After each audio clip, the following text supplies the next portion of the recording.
You're under arrest. You guys are all going to jail.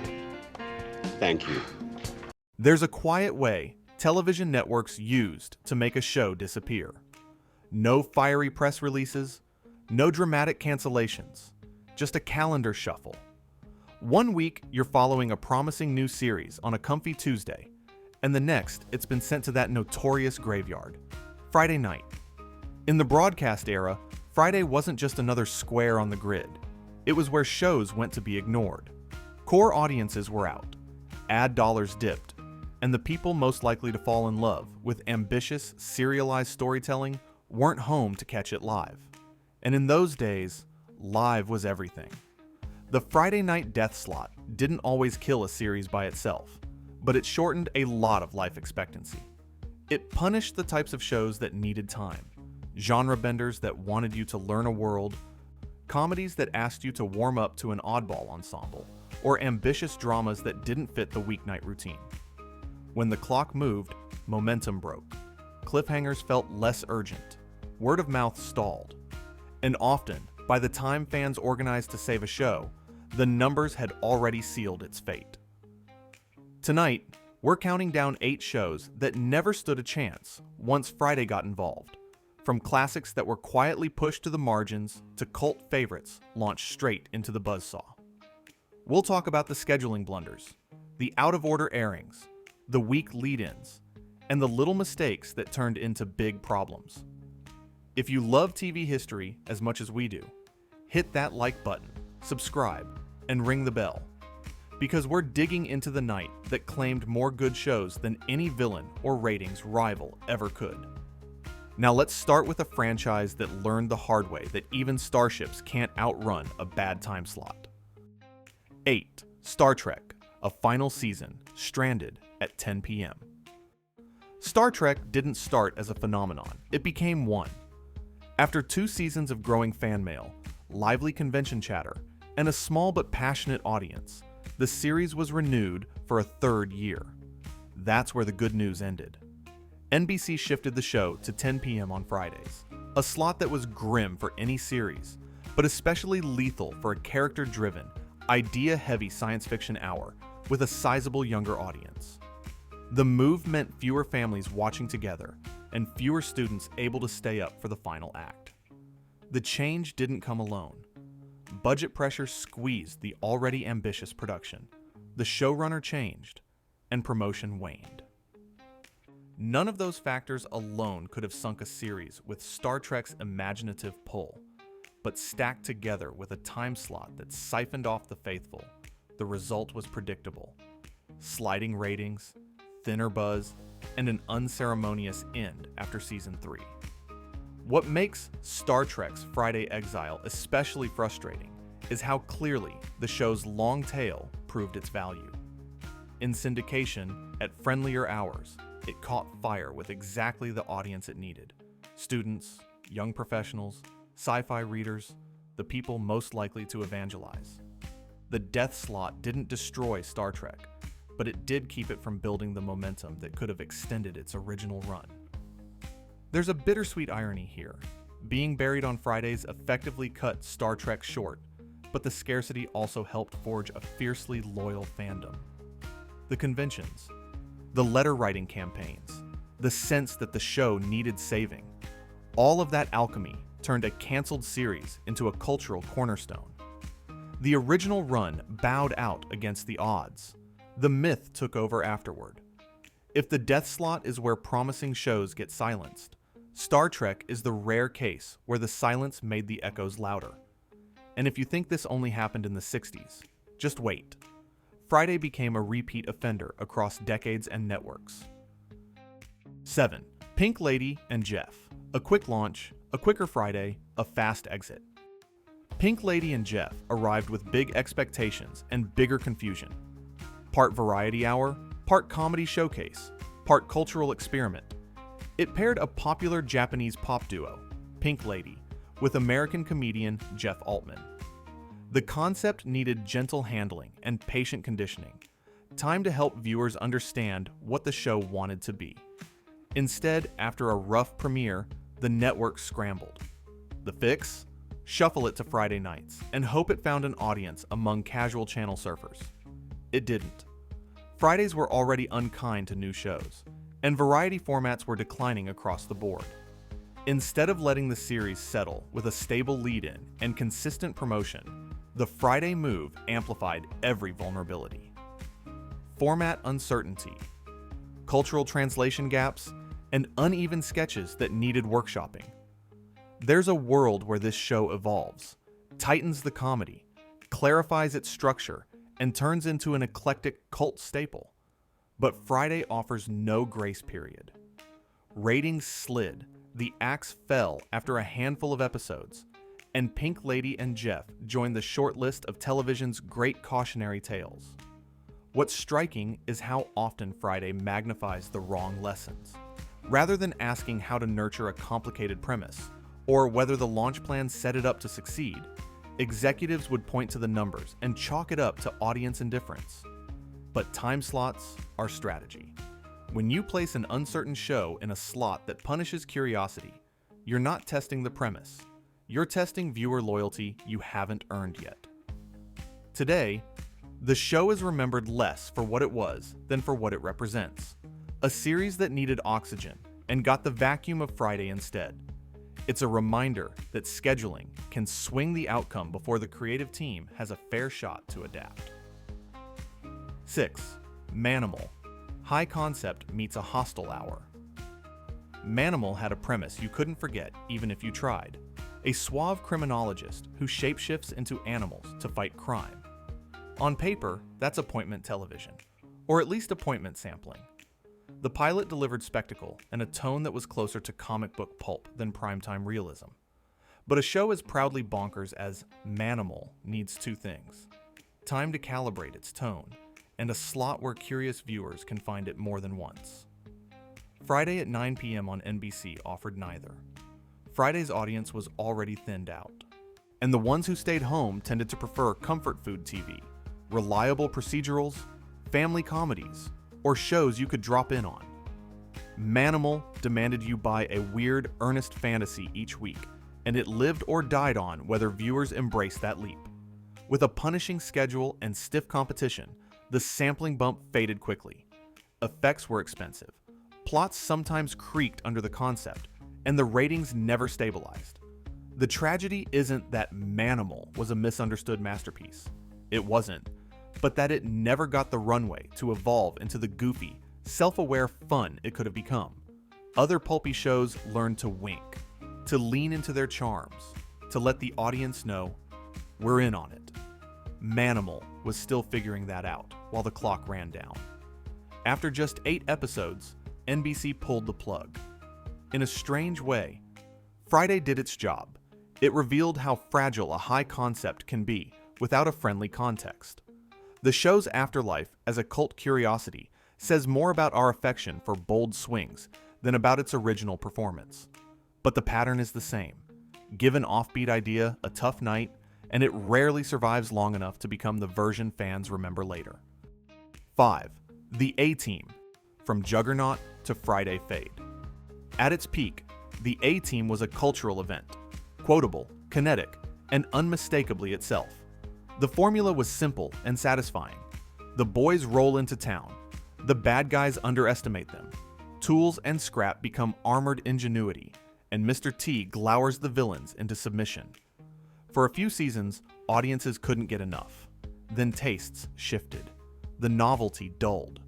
And when NBC eventually pushed the show into a tougher schedule, landing season 5 on Fridays, the erosion accelerated. Here's where scheduling can compound creative fatigue. By the 5th year, the A-Team had tried to freshen the mix. New characters, altered dynamics, and a nudge towards serialized threats. That kind of recalibration asks viewers for a little patience. Move the show to Friday, and you're asking for patience from the thinnest, least forgiving crowd of the week. The faithful who stuck with every plan montage and improvised tank were aging out or going out, and the casual audience that might have rediscovered the team was busy doing, well, anything but staying home to watch TV. It's not that Friday alone doomed the A-Team. The series had been sliding, and television as a whole was trying to figure out how to keep aging action shows fresh. But the time slot ensured that any chance to stabilize would be tested under maximum strain. Lower live numbers invited lower promotion. Lower promotion invited weaker sampling, and the loop tightened. By the end, the A-Team was a victim of its own success and the unforgiving math of Friday. The show left behind a spotless cultural footprint, catchphrases, toys, the eternal image of a black van with a red stripe, and a scheduling lesson that keeps repeating. When an aging hit needs careful handling, don't strand it on the night least likely to forgive a stumble. 4. The Adventures of Brisco County Jr. Cult DNA, Friday reality. Brisco County Jr. had everything you want in a future cult classic. A charismatic lead in Bruce Campbell, a witty genre mashup of Western and steampunk-adjacent gadgetry, and an adventurous tone that toggled between earnest and cheeky. It also had everything a ratings-strapped show should fear: a Friday 8 p.m. slot and the burden of anchoring the night. Launching a quirky hybrid at the very moment your viewers are closing the week and heading out is like premiering a magic act to an empty theater. The pilot's early curiosity didn't translate into durable audience habits. The show needed 2 or 3 episodes for viewers to get its flavor, to buy the balance of pulp invention and serialized threads. Friday gave it one shot at a time when audiences were least likely to return on schedule. Without a forgiving lead-in or a compatible companion show, Brisco felt orphaned, a unique voice shouting across a quiet room. What's doubly frustrating is how perfectly it would have slotted in later eras, paired with a like-minded adventure show, or dropped as a summer run where sampling is king. Instead, it ran one season, gathered a small but ardent fan base, and then joined the long list of series that died because their audience simply wasn't home when it aired. Brisco is the cautionary tale you show executives who fall in love with a pitch but forget the plan. The show itself was confident. The scheduling strategy around it wasn't. Friday didn't just limit the ceiling, it lowered the floor, making it nearly impossible for a good but weird series to keep its footing after the initial curiosity faded. 3. 2002. Out of Order Airings, Meet Friday. Few shows better illustrate how to sabotage a cult hit than Firefly. Joss Whedon's space western asked for a basic courtesy: let the audience meet the crew, understand the ship, and settle into the blend of frontier grit and found family warmth. Instead, episodes were aired out of order. The original pilot, which introduces the world, was delayed, and the show was slotted at 8 p.m. on Fridays. That's a triple handicap: narrative confusion, momentum disruption, and a night that penalized serialization. Firefly wasn't the kind of show you could half-watch while fixing dinner. It relied on tone as much as plot. Quiet character beats, layered humor, and a slow burn chemistry among the ensemble. A friendly schedule would have rewarded that. Friday punished it. The viewers most likely to fall in love with the show were also the viewers most likely to be out, and missing even one chapter made the next week feel less urgent.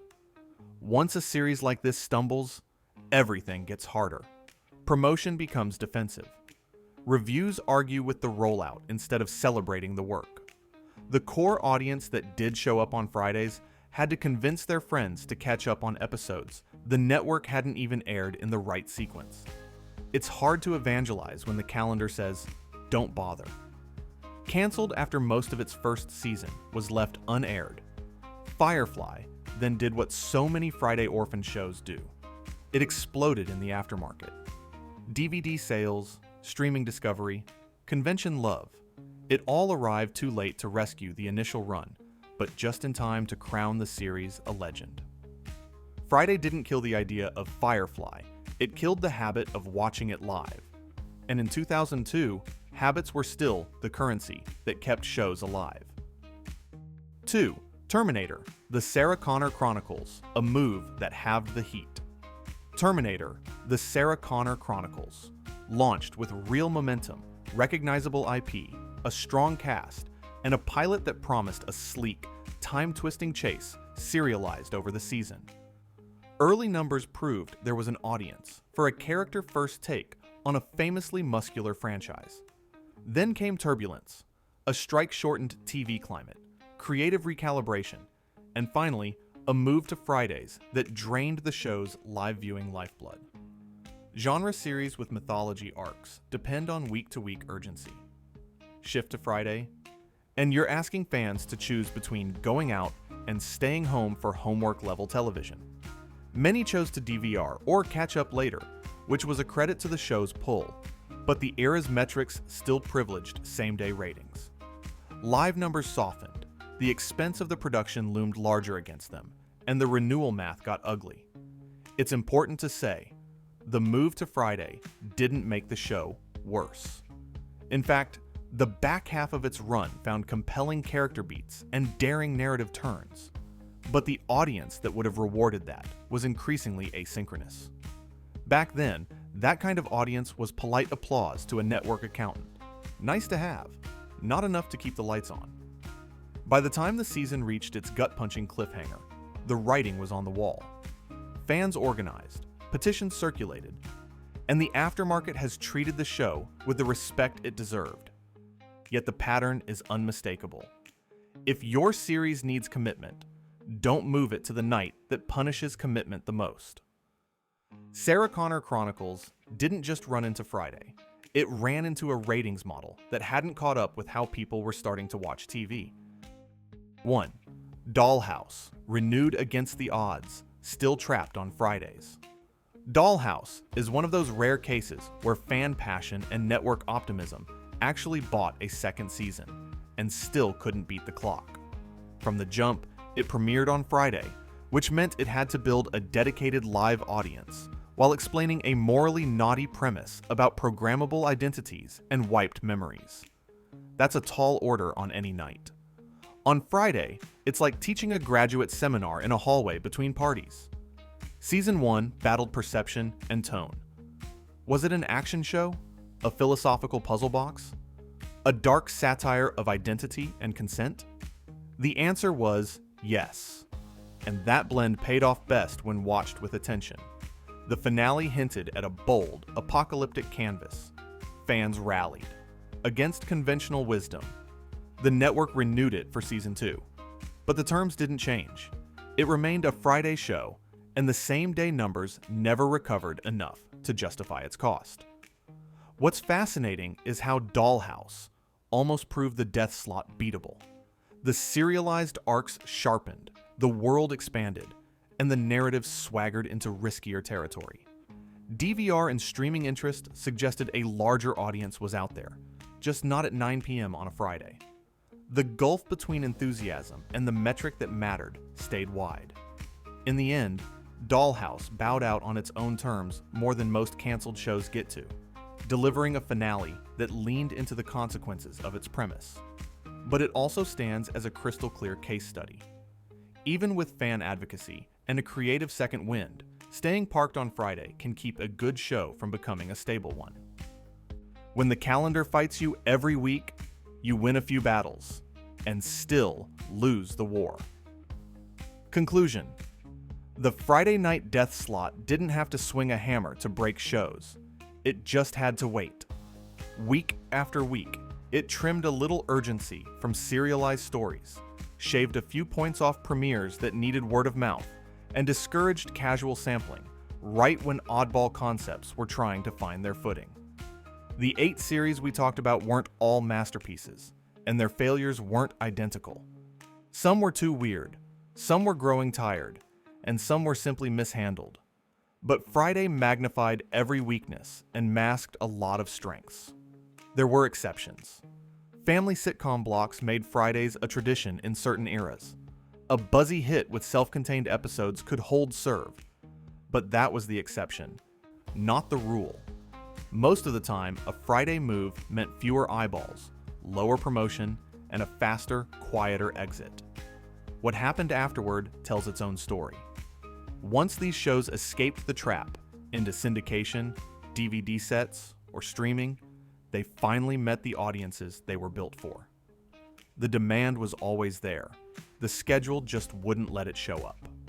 Streaming and on-demand viewing have blunted the death slot's power. Today, a dedicated fan base can keep a show alive without watching live every week. But in the broadcast era we're celebrating here, the calendar was king. Put a fragile show on a hostile night, and you didn't just risk failure, you practically scheduled it. Now it's your turn. Which Friday Buried show did you love? And do you think it could have survived with a better time slot? Drop your pick in the comments.